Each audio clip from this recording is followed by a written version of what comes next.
How do you choose where to travel next? Or maybe even a more frequent question I get is, how do you find out about this place?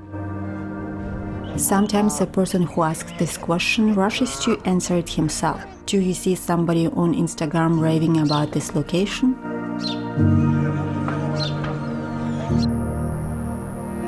Considering that nowadays, for many, the majority of the so-called travel inspirations come from social media, in particular Instagram and less frequently Pinterest, it's quite common to assume that our choices of the next travel destination are influenced by random strangers' authentic and in many cases not so much experiences.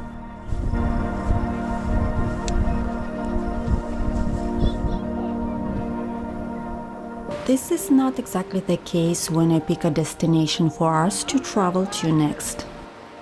The majority of my travel inspirations, close to 80%, come from one source. Then I fill any gaps and add more details with ideas that have been stored in my subconscious for a while, waiting for the right time and place to resurface. These secondary units of information may indeed come from various social media platforms, but they are never the main influencers.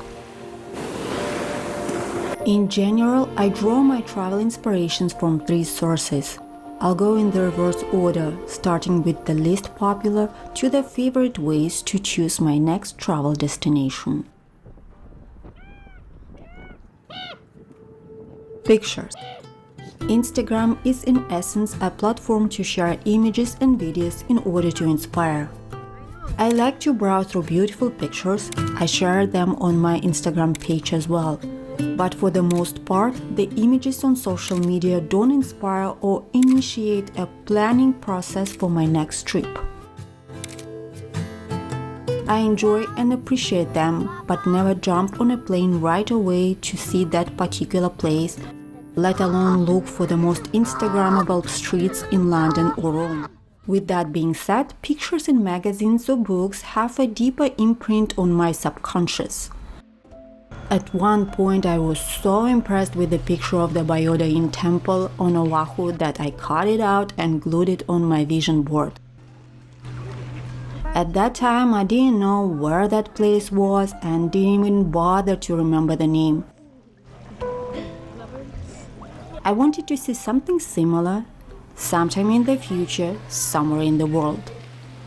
Fast forward a few years and I was standing in front of that same Byoda-in temple and even took an almost identical picture of it. Interestingly enough, pictures, no matter how beautiful, edited or filtered they can be, can also have an adverse effect when choosing the next travel destination. Several years ago, my Instagram feed was flooded with pictures from Amsterdam.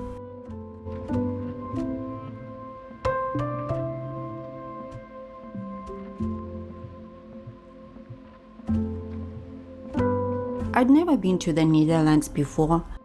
My only close encounter with the country was a few stories my cousin shared after she had visited the Netherlands as a child.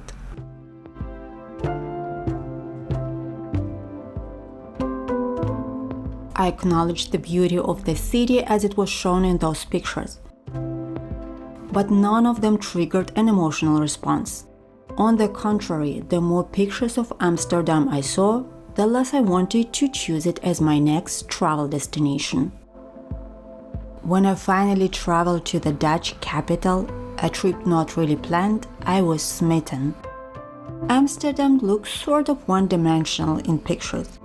Beautiful canals, cricket houses, a plethora of bicycles in the streets. It's all there in the pictures.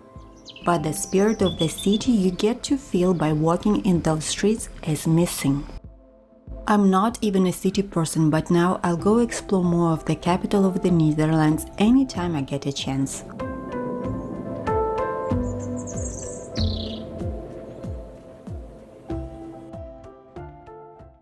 You'll never get to see that view ever in your life again. Movies are the second source that triggers my curiosity and to some extent inspires me to choose a particular place as my next travel destination. Unlike photos, motion pictures give you a more immersive introduction to a place. What's great about the movies, it's not just a beautiful image, it's a story. Movies also add volume of information to a place you've probably already heard about or been thinking of traveling to.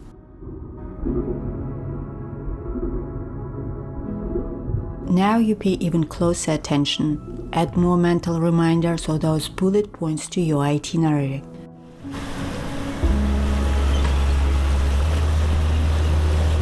I've wanted to visit Alaska since I was a kid.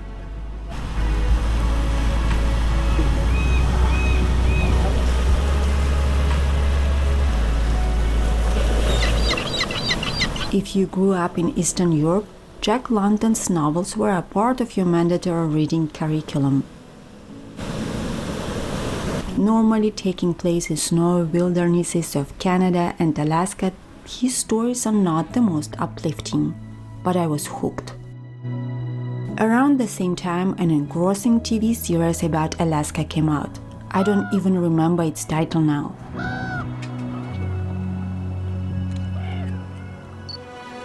Having these two sources of inspiration made such a profound effect on me that I didn't waste time and head to the last frontier when the first opportunity arose.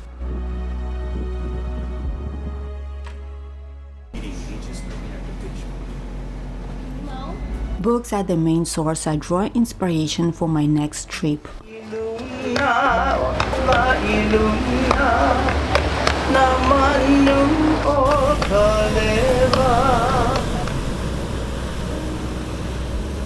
80 to 90% of the places I choose to travel to, I learned about through reading.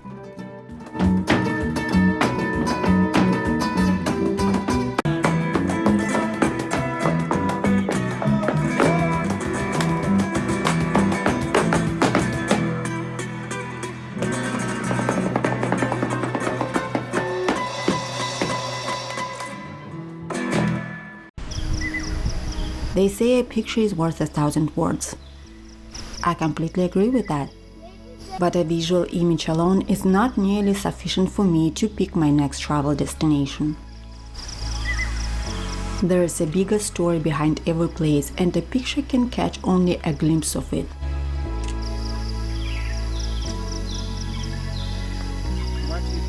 Traditions, cultures, lifestyles, past events, everything shines through a written or narrated story.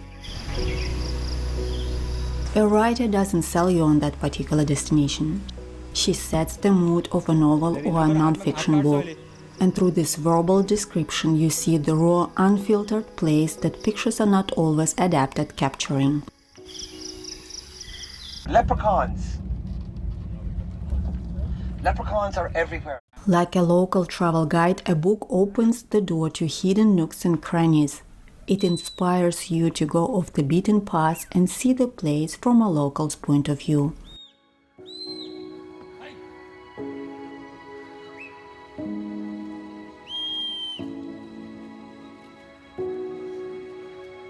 For me, books are treasures where inspirations for my next travels are endless.